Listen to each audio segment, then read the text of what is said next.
नमस्कार। भड़काऊ बयानों और उससे समाज में फैलते जहर पर सुप्रीम कोर्ट ने उन सभी को नसीहत देने की कोशिश की जो इसके बढ़ावे के लिए जिम्मेदार हैं।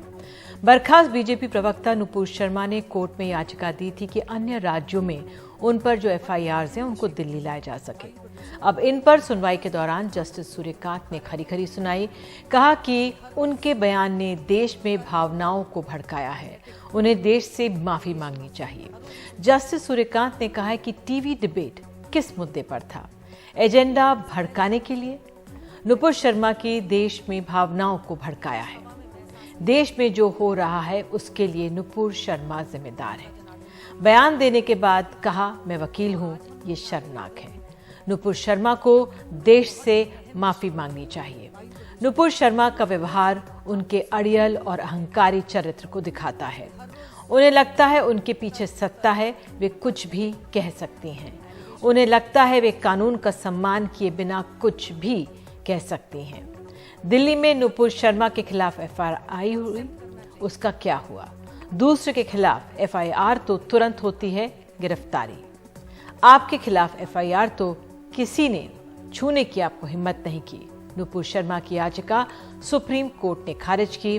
नुपुर शर्मा ने सुप्रीम कोर्ट में दाखिल अपनी याचिका वापस ले ली। तो इस मसले को समझने के लिए हमारे साथ प्रोफेसर फैजान मुस्तफ़ा हैं, कानूनविद हैं। फैजान सर, मेरा सवाल आपसे यही है कि सुप्रीम कोर्ट ने आज सख्त टिप्पणियां की। हमारे समाज में जो जहर फैल रहा है शायद उस पर लगाम लगाने की कोशिश है। कैसे देख रहे हैं आप आज कोर्ट के ऑब्जर्वेशंस को? देखिए निधि जी, सुप्रीम कोर्ट के जजेस भी समाज में रहते हैं, तो आमतौर से तो अगर किसी व्यक्ति के विरुद्ध बहुत सी एफआईआर्स हुई हैं तो उनको सुप्रीम कोर्ट कहता है कि सब मिलाकर एक जगह पे कर दी जाए। लेकिन यहाँ सुप्रीम कोर्ट ने आज वो काम करने की कोशिश की है जो समाज में तनाव समाप्त करे। तो सुप्रीम कोर्ट की जो आज सख्ती थी और जस्टिस सूर्यकांत जिस तरीके के स्टेटमेंट्स दे रहे थे या प्रश्न पूछ रहे थे, उसमें सुप्रीम कोर्ट कोशिश ये कर रही थी कि ये कंट्रोवर्सी खत्म हो जाए। मैंने बार बार लिखा है इस पे कि ये जो डिफेमेशन ऑफ रिलीजन्स का कानून है, ब्लास्फेमी, ईश निंदा, ये जनतंत्र में एक मॉडर्न और प्रोग्रेसिव में इसको क्राइम नहीं बनाया जाना चाहिए। धर्मों की मानहानि जो है वो जुर्म नहीं होनी चाहिए। लेकिन समाज में ईर्ष्या और द्वेष और कम्युनिटीज के बीच एनिमिटी, हेट स्पीच में सख्ती होनी चाहिए। सुप्रीम कोर्ट ने आज साफ तौर से कहा है कि बहुत ज्यादा टीवी एंकर्स धर्म को डिस्कस करते हैं, जो मैटर्स उनको डिस्कस करते हैं, किसी पर्टिकुलर एजेंडे को फर्दर करने के लिए डिस्कस करते हैं। तो मैं समझता हूं कि आज जस्टिस सूर्यकांत ने बहुत सी चीजें कह दी जो लोगों के दिलों में थी कि टीवी एंकर्स पार्टी के स्पोक्स पर्सन्स की तरह काम कर रहे हैं। और ये फ्रीडम ऑफ स्पीच का जाहिर है कि मकसद नहीं है। टीवी एंकर्स का काम यह है कि वो एक डिबेट इस तरह की करें जिससे लोगों को इंफॉर्मेशन मिले। यहां पे ये भी एक बात सुप्रीम कोर्ट ने साफ कर दी कि जिस तरीके से समाज में रिलीजन हावी हो गया, उदयपुर की इतनी दर्दनाक इंसिडेंट हुआ कि एक टेलर की निर्मम तरीके से हत्या कर दी गई, ये हमारे समाज के लिए बहुत ही बुरा है। सुप्रीम कोर्ट ये चाहती है कि वो माफी मांग ले, और मैं समझता हूं कि देश के सारे नागरिकों को आमतौर से और मुसलमानों को उस माफी के बाद इस मामले को समाप्त करना चाहिए। यदि हमारा प्रॉफिट मोहम्मद में यकीन है तो प्रॉफिट मोहम्मद रहमत और मर्सी के मैसेंजर थे। वो इस तरीके की चीजें जिसमें वायलेंस हो और किसी को मार दिया जाए, इसको कभी भी अप्रूव नहीं कर सकते थे। तो सुप्रीम कोर्ट ने वो काम करने की कोशिश की है जो आमतौर से सिविल सोसाइटी को करना चाहिए, सरकारों को करना चाहिए कि एक अगर कोई कंट्रोवर्सी हो रही है तो उसकी लीगैलिटीज में जाए बिना उस कंट्रोवर्सी को खत्म कर दिया जाए। आपको मालूम है कि इस पूरे मुद्दे पे भारत की विश्व के कई देशों ने निंदा की। तो सुप्रीम कोर्ट वो सारी चीजों को देखते हुए उन्होंने आज इस तरीके की टिप्पणी की जो मैं समझता हूं कि स्वागत योग्य है। और सारे एंकर्स को इससे एक सबक लेना चाहिए कि टीवी के जो रूम्स हैं उनमें लोगों को जोड़ने के लिए इस्तेमाल किया जाए, ना कि उनमें डिवीजन करने के लिए। और देश के नागरिक भी इस बात से एक हिस्सा लें, क्योंकि जिस तरीके से इस एंकर को इंसाइट किया गया था, कोर्ट ने कहा वो भी हमने देख लिया। तो जो ये लोग जाते हैं टीवी पर, बहुत से लोग, कई मौलाना लोग भी जाते हैं, उन्हें भी ये समझना चाहिए कि किसी भी धर्म के बारे में इस तरह की टिप्पणी ना करें। जो शिवलिंग के सिलसिले में कुछ लोगों ने टिप्पणियां की वो बहुत निंदनीय है, और उस तरह की टिप्पणी किसी भी धर्म के बारे में किसी भी नागरिक को नहीं करनी चाहिए, खास तौर से मुसलमानों को नहीं करनी चाहिए, क्योंकि उनके धर्म में साफ तौर से मना किया गया है कि आप किसी भी दूसरे धर्म के पैगंबर या खुदाओं के बारे में कोई गलत बात नहीं कहेंगे। बिल्कुल। फैजान साहब, कोर्ट ने पुलिस से भी गंभीर सवाल किए हैं। कहा है कि क्या हुआ एफआईआर का, औरों पर तो कार्रवाई करने में आप बिल्कुल भी समय नहीं लगाते हैं। नहीं, ये देखिए, ये एक पुलिस के काम पर और सरकार के मामले पे भी एक टिप्पणी थी, जिसका अर्थ साफ साफ ये था कि कुछ एंकर्स ऐसे हैं जो इस तरीके की एडवांटेज लेते हैं कि पुलिस उनके विरुद्ध कार्रवाई नहीं करती, लेकिन अगर वो एफआईआर किसी और के विरुद्ध करते हैं उस पर तुरंत कार्रवाई होती है। तो सुप्रीम कोर्ट ये चाहती है कि हमारी पुलिस रूल ऑफ लॉ को फॉलो करे, किसी के ऊपर भी एफआईआर हो तो उस एफआईआर पे कार्रवाई हो। साफ साफ जस्टिस सूर्यकांत ने सवाल पूछा कि आपके ऊपर कब एफआईआर हुई, आपने कब एफआईआर की, और उनका कहने का अर्थ यही था कि अगर इस केस में, मेरी तो पोजीशन ये है निधि जी, कि ब्लास्फेमी क्राइम नहीं होना चाहिए, लेकिन आज देश में वो क्राइम है।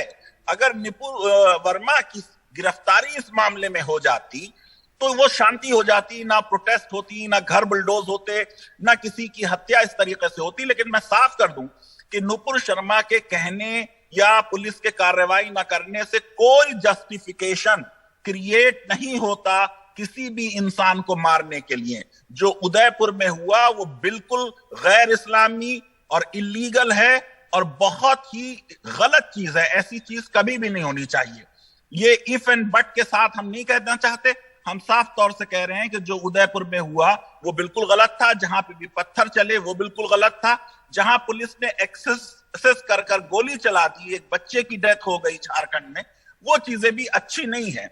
हमें समाज में शांति बनाए रखने के लिए जरा पेशेंस से काम लेना चाहिए, और पुलिस को बिल्कुल ये शो नहीं करना चाहिए कि वो किसी तरीके से पार्शियल है किसी के भी फेवर में।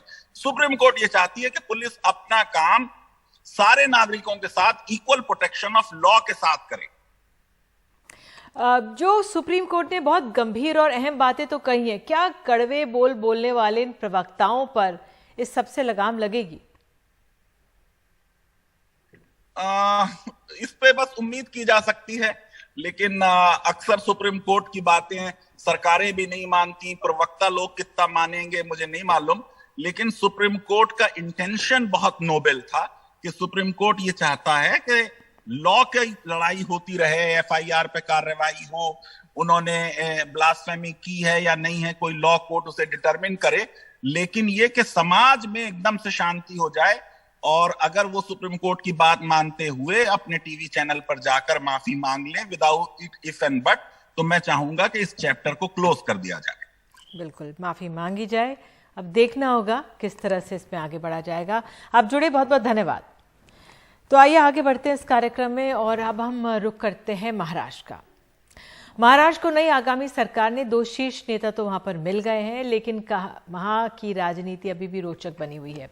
बीजेपी ने सरकार बनने पर जश्न का ऐलान किया, लेकिन बताया जा रहा है कि देवेंद्र फडणवीस इस जश्न का हिस्सा नहीं हुए, क्योंकि वो एक बैठक में व्यस्त थे। हालांकि पार्टी ने उनके नाम के नारे और बड़े बड़े होर्डिंग्स और बैनर्स वहां पर लगाए। दोपहर तक सफाई के तौर पर राज्य में जो बीजेपी के अध्यक्ष हैं चंद्रकांत पाटिल, उन्होंने कहा कि बाला साहब का सपना था कि आम शिव सैनिक जिसने पसीना पार्टी के लिए बहाया है वो मुख्यमंत्री बने। साथ ही एकनाथ शिंदे जी ने कहा कि इतनी बड़ी जिम्मेदारी मुझे दी है, प्रशासनिक काम आपको संभालना होगा। तो देवेंद्र जी ने नेतृत्व से पूछा, और उसके बाद बहुत बड़ी बात है कि वो इस पद को संभालने के लिए तैयार हो गए। बहरहाल उद्धव ठाकरे उन्होंने हथियार नहीं डाले हैं। वो 16 विधायकों पर रोक की याचिका सुप्रीम कोर्ट में लेके गए, जो खारिज हो गई। लेकिन फेसबुक लाइव पर उन्होंने कहा कि सत्ता के लिए सौदेबाजी हुई है। बीजेपी वादा पूरा करती तो उनका सीएम होता। शिंदे शिवसेना के मुख्यमंत्री नहीं हैं। मुंबई के पर्यावरण से ना खेलें। तो यहां आपको एक और चीज बता दें कि मुख्यमंत्री शिंदे आज सुबह गोवा गए थे, अपने विधायकों से मिले थे, उनकी वापसी हुई। उनके विधायक अब कल वापस आ जाएंगे। 3 और 4 जुलाई को विधानसभा का विशेष सत्र बुलाया गया है। 4 जुलाई को एकनाथ शिंदे का फ्लोर टेस्ट होगा और कल महाराष्ट्र विधानसभा अध्यक्ष का नामांकन हो रहा है। इधर आपको ये भी बता दें कि शरद पवार को इनकम टैक्स विभाग का नोटिस मिला है और ये नोटिस 2004 के लोकसभा चुनाव में दिए गए हलफनामे को लेकर भेजा गया है। तो आइए सुन लेते हैं आगे बढ़ने से पहले कि उद्धव ठाकरे ने क्या कहा। की ज्या पद्धतीने सरकार अस्तित्वात जे आलेलं आहे, हे सरकार माझ्याबरोबर माननीय अमित शहानी जे ठरवलं होतं मातोश्रीमध्ये, तो शब्द जर का त्यांनी पाळला असता तर हे शानदारपणाने सरकार आलं असतं। 2.5 वर्ष झालेली आहेत। 2.5 वर्षापूर्वी एक तर भारतीय जनता पक्षाचा मुख्यमंत्री झाला असता किंवा शिवसेनेचा झाला होता असता। मी तर तेव्हाही सांगितलं होतं की शिवसेनेचा मुख्यमंत्री पहिल्यांदा झाला तर त्या मुख्यमंत्र्याची सही, त्याच्यानंतर पक्षप्रमुख म्हणून माझी सही आणि त्या पत्राचा मजकूर हा असेल की आज शिवसेनेचा मुख्यमंत्री होतो आहे आणि हा शिवसेनेचा मुख्यमंत्री म्हणजे महाराष्ट्राचा मुख्यमंत्री आमच्या ठरलेल्या कराराप्रमाणे या तारखेला पाय उतार होईल, हे पत्र तयार करा आणि हे पत्र मंत्रालयाच्या दाराशी होल्डिंग करून लावा, म्हणजे कोणाहीपासून हा करार गुप्त राहिला नसता। ठीक है।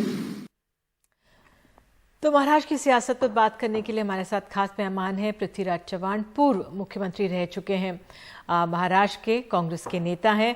बहुत बहुत धन्यवाद पृथ्वीराज जी समय देने के लिए। मेरा पहला सवाल आपसे यही है कि महाराष्ट्र को नए सीएम और डिप्टी सीएम तो मिल गए हैं, बावजूद इसके उद्धव ठाकरे की कोशिशें जारी रही हैं। विधायकों के मुद्दे पर कोर्ट में गए हैं, विश्वास मत में शामिल ना हो सके, लेकिन खारिज हुई है याचिका। झटका है एक और ये उद्धव ठाकरे के लिए। नहीं, देखिए, ये कोई एक अलग से घटना में नहीं देखी आपको। ये पूरा जो ऑपरेशन हुआ है, ये इसका ऑर्केस्ट्रेशन दिल्ली से हुआ है। इसके मुख्य सूत्रधार दिल्ली में बैठे थे, जो आप जानते हैं कौन दिल्ली में बैठे थे। देवेंद्र फडणवीस जी बस दिल्ली मुंबई की यात्रा कर रहे थे, वहां से इंस्ट्रक्शन ले रहे थे, वहां पे सब व्यवस्था कर रहे थे, वहां पे लॉजिस्टिक सपोर्ट ले रहे थे। और एक तरफ ईडी, सीबीआई, इनकम टैक्स की रेड्स की सूची दे रहे थे, और एक तरफ ये पूरी एजेंसी की डर से, वो रेड के डर से, एजेंसी के जो दबाव से, फाइनेंशियल इंड्यूसमेंट से, कोई पद की लालच में, ये सब ऑपरेशन हुआ है।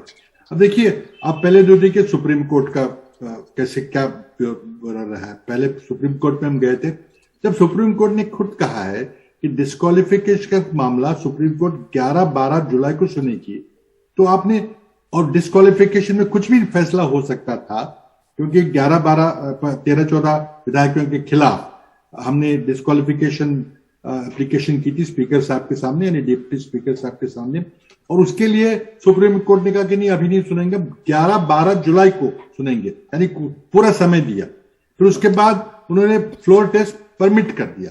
अब फ्लोर टेस्ट में तो नंबर्स नहीं थे। हमारा ये कहना था कि ये जो डिफेक्शन हुआ है वो इंक्रीमेंटल है, धीरे धीरे हुआ है। जिस समय हमने डिप्टी स्पीकर साहब के सामने एक दरख्वास्त रखी थी, तब वो डिस्क्वालीफाई हो जाते, और उसके बाद वो अब फिर ट्रस्ट वोट का कोई मतलब नहीं रहता, लेकिन वो नहीं होने दिया, और उसके पहली जल्दबाजी में ट्रस्ट वोट का आदेश दिया सुप्रीम कोर्ट ने। बहुत आश्चर्य की बात है। उसके बाद देखिए, अब जब गवर्नर साहब के पास हम फिर गए कि देखिए 11 तारीख को सुप्रीम कोर्ट सुनने वाला है, और उसमें शायद ये निलंबित हो जाएंगे, डिस्क्वालीफाई हो जाएंगे, तो अभी आप जल्दबाजी मत करिए स्वेरिंग की। लेकिन स्पीकर साहब ने नहीं किया। रात को 10 बजे 10 बजे फडणवीस साहब मिले, और एकदम अगले दिन उन्होंने स्वेरिंग इन करा दी। अब एक बार स्वेरिंग इन होने के बाद फिर हम गए कि आप अब स्पीकर साहब का चुनाव वगैरह की प्रक्रिया कर रहे हो, उसके लिए भी रोकिए, 11 तारीख को क्या होता है देखिए। लेकिन अब क्या होगा कि उन्होंने एक इतवार का विशेष सत्र बुलाया है, और इतवार के विशेष सत्र में वो विधानसभा के अध्यक्ष का चुनाव कराएंगे, जब एक बीजेपी का कोई कोई एमएलए होगा, और जब बीजेपी का एमएलए स्पीकर बन जाएगा तो डिप्टी स्पीकर की कोई अहमियत नहीं रहेगी, और फिर वो स्पीकर साहब उन सब का वो मामले खारिज कर देंगे, यानी बात खत्म हो गई। तो देखिए, विपक्ष के नाते, अब हम विपक्ष में बैठे हैं, विपक्ष के नाते हमें कोशिश तो करनी पड़ेगी जो गैर कानूनी, जो गैर संवैधानिक चीजें हो रही है उसका हम उजागर करें। उसके लिए सुप्रीम कोर्ट के पास जाए, गवर्नर साहब के पास जाए, लेकिन अगर हमारी बात नहीं माने जाएगी तो कोई बात नहीं, देश की जनता देख रही है।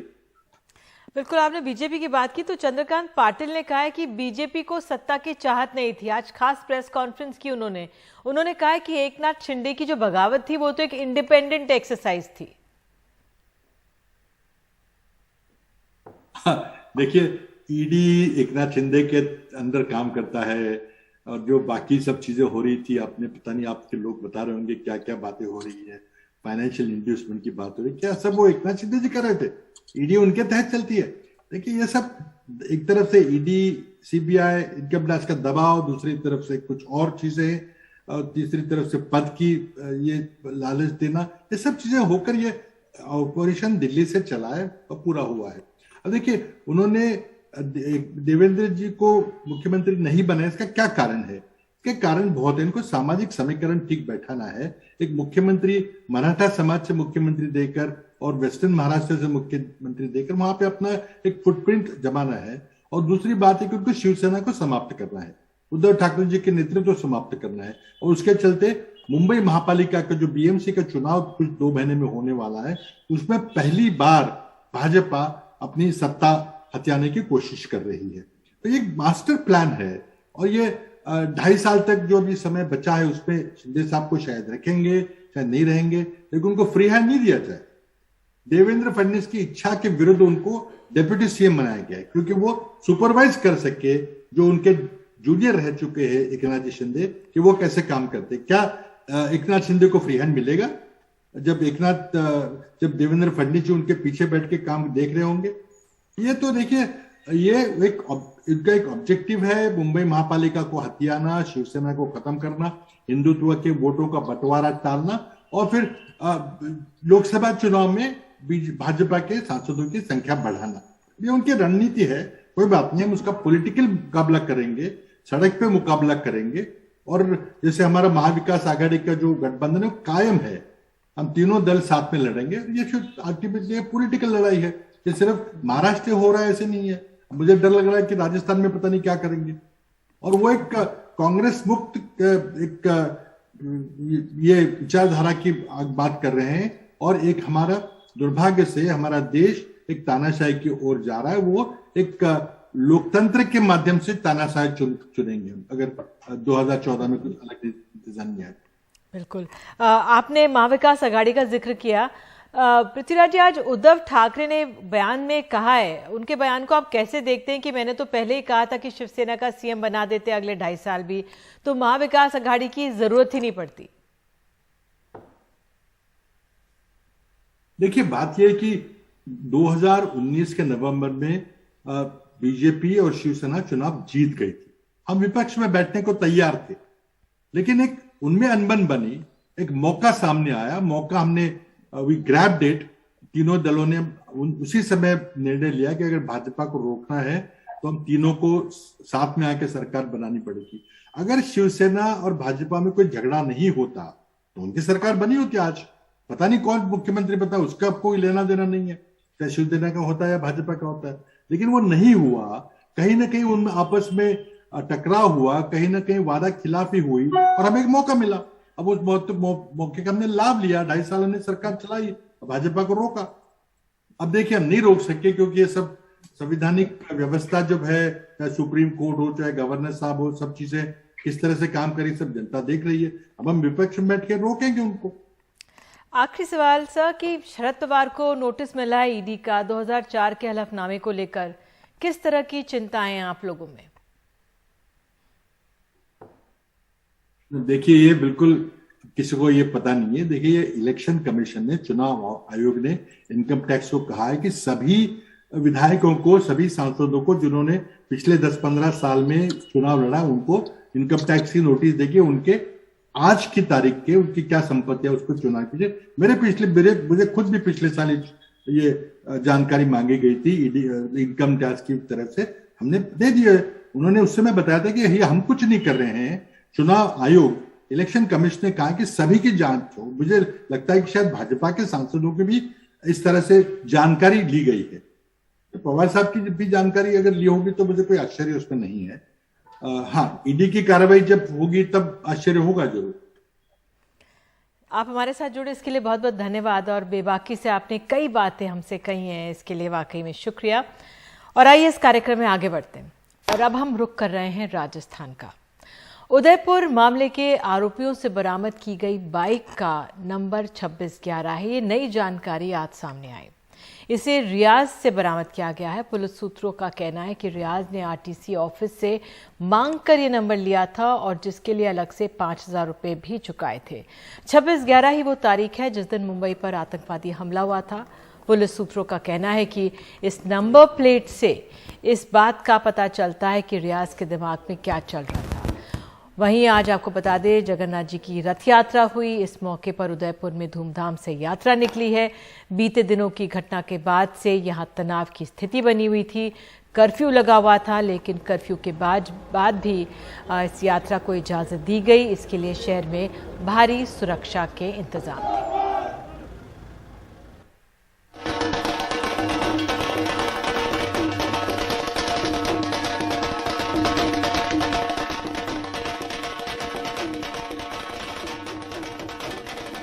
देख सकते हैं कि यहाँ पर पूरी तरह से तैयारियां हैं रथ यात्रा को लेकर, लेकिन प्रशासन के लिए ये बड़ी चुनौती है। उदयपुर में टेंशन है, कर्फ्यू भी है, धारा 144 भी लगी हुई है, तो एक तरह से माहौल में काफी गर्मागर्मी है। एक तरह से लोगों में आक्रोश है जिस तरह से कन्हैयालाल की हत्या हुई है।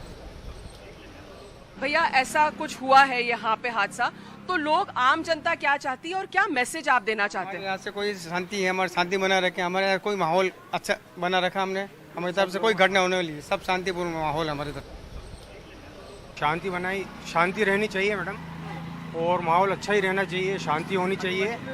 और सभी लोग दुखी हो गए हैं, खाने पीने की से लेके परेशानी हो रही है, दूध पानी सब्जी से भी परेशानी हो रही है, और सभी को ये बात समझनी चाहिए और अपने अपने घरों में बैठना चाहिए, शांति बनाए रखनी चाहिए।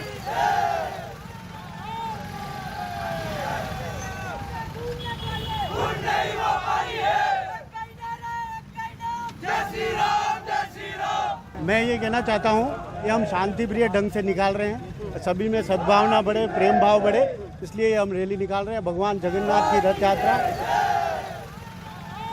और इस वर्ष जो एक निर्मम हत्याकांड हुआ है वो पूरा देश देख रहा है, पूरा संसार देख रहा है, वो बहुत ही गलत हुआ है। उसके विषय में भी हमारा एक आक्रोश है, और वो उन जो दोषी है उनको जल्द से जल्द फांसी की सजा मिले, इससे कम किसी को मंजूर नहीं है। झीलों की नगरी उदयपुर, लेकिन आज की डेट में यहाँ पर जो जघन्य अपराध हुआ है उसके बाद में चप्पे चप्पे पर पुलिस दिखाई दे रही है। एक समय में इस बाजार में पर्यटकों की आवाजाही रहती थी, पर्यटन व्यवसाय पर पूरी शहर की अर्थव्यवस्था निर्भर है, लेकिन जब से यहाँ पर कन्हैयालाल टेलर की हत्या हुई है, 4 दिन से कर्फ्यू है, काफी होटलों में जो बुकिंग्स थी वो सब कैंसिल हो चुकी हैं, एक पर्यटक भी यहाँ पर नजर नहीं आ रहा है, और अब पर्यटन व्यवसाय से जुड़े जो लोग हैं उनको चिंता है कहीं आगे जाकर ऐसा ना हो कि उदयपुर असुरक्षित हो जाए और लोगों को यहाँ पर डर लगे आने के लिए, क्योंकि काफी लोगों की आजीविका जो है पूरी तरह से उदयपुर में पर्यटन पर निर्भर है।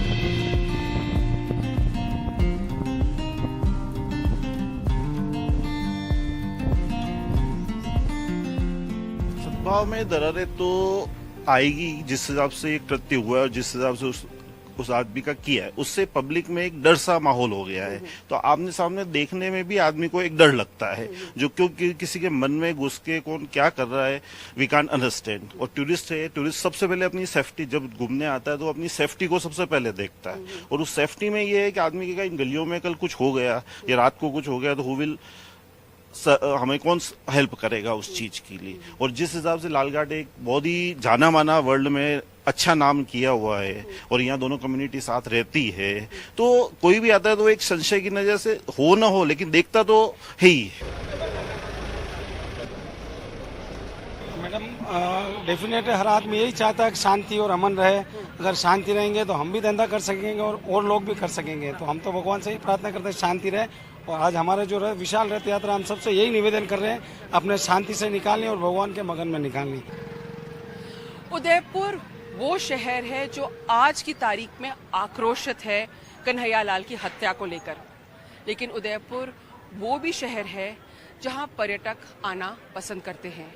वो भी शहर है जो हमेशा शांत रहा है, जहां दोनों समुदाय के लोग आपस में मिलजुल कर अपनी दिनचर्या गुजारते हैं और अपने धंधे पर लगे रहते हैं।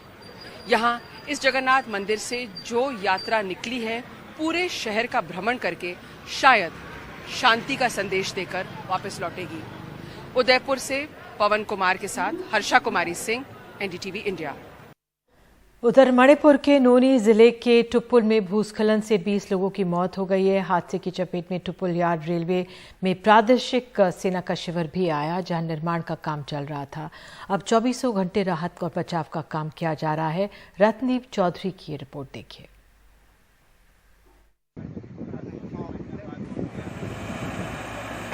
मणिपुर के नौनी जिले के नदी से एक्सकवेटर के जरिए शव निकाले जा रहे हैं, जिनमें प्रादेशिक सेना के कर्मी भी हैं। ये सब भूस्खलन के शिकार हुए।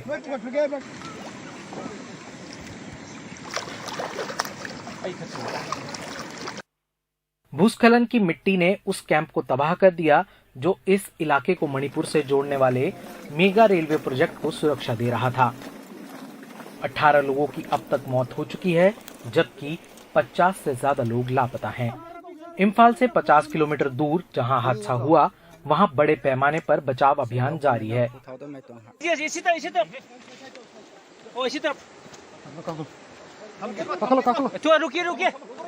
इसमें भारतीय सेना, एनडीआरएफ, असम राइफल्स और राज्य के बल सभी शामिल हैं।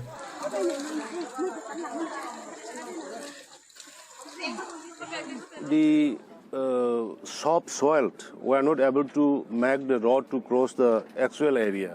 So we're using trucks, JCBs, personnel, and the army also with us, working together with coordination with the state government. Manipur में जहां दुर्घटना हुई, वहां से 500 किलोमीटर दूर असम के मोरीगांव जिले में मातम का माहौल है, क्योंकि यहां के 20 से ज्यादा लापता मजदूरों के बच्चों की उम्मीदें धूमिल पड़ती जा रही हैं। हमें लगता है कि भारी बारिश की वजह से बहुत सारा पानी पहाड़ी के ऊपर जमा हो गया। पहाड़ी की क्षमता इतनी नहीं थी, इसीलिए पूरी पहाड़ी भूस्खलन के साथ गिर गई।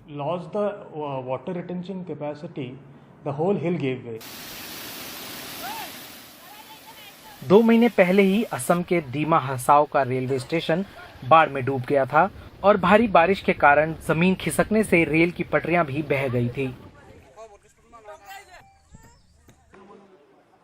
टुपुल में सायकॉम रतन और बीएम सुंजू के साथ गुवाहाटी से संजय चक्रवर्ती के साथ रतनदीप चौधरी, एनडीटीवी इंडिया।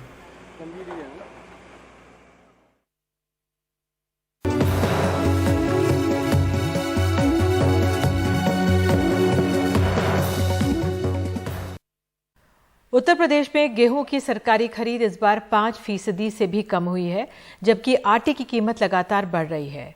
इस महीने से आटा, दाल और चावल पर जीएसटी बढ़ने से कितना दाम बढ़ेगा, देखिए रवीश रंजन शुक्ला की ये रिपोर्ट। 10 किलो के आटे का पैकेट 2 महीने के भीतर 340 रुपए से बढ़कर 380 रुपया हो गया। अब खुले में बिकने वाला आटा जो अभी 26 रुपए किलो बिक रहा है, 18 जुलाई के बाद महंगा हो जाएगा, क्योंकि इस तरह के आटा, चावल और दाल पर भी 5% जीएसटी लगाया जाएगा, जिससे आम आदमी की दाल और रोटी भी महंगे हो जाएंगे। अब देखिए 5% जो चीज़ 100 रुपए की आती थी, वो 105 रुपए किलो ऑटोमेटिकली अपने आप ही हो जाएगी। 5% जीएसटी जो खुली दालें, बिना ब्रांडेड की जो आटे, मैदा, ये सब आती थे। अभी अच्छा आटा जो पैकेट वाला आटा है, हाँ जी, वो कितने का है? 380 रुपए का सर आशीर्वाद कितना आटा। बढ़ा है इसमें? हाल फिलहाल में सर 40 रुपए थैली बढ़ चुका है, 4 रुपए केजी बढ़ चुका है थैली वाले आटे में। थैली वाले आटे जो ब्रांडेड आटा है? ब्रांडेड आटा, आशीर्वाद, शक्ति भोग, ये सब आटे काफी पहले से तेज हो गए हैं, नेचर फ्रेश। और खुला अभी आटा जो है वो कितने में बिक रहा है, और जीएसटी अगर लगने के बाद में कितने में बिकने की उम्मीद है? अभी तो सर 26 रुपए किलो बिक रहा है, हम होलसेल में बेचते हैं तो 26 रुपए किलो है। आगे थोड़ा जीएसटी लगने के बाद 2-3 रुपए किलो का इजाफा हो जाएगा, 1-2 रुपए किलो का। गेहूं की फसल तैयार होने के दौरान आटे के दाम क्यों बढ़ रहे हैं, ये जानने के लिए हम आपको लेकर चलते हैं हापुड़ में गेहूं के सरकारी खरीद केंद्र पर।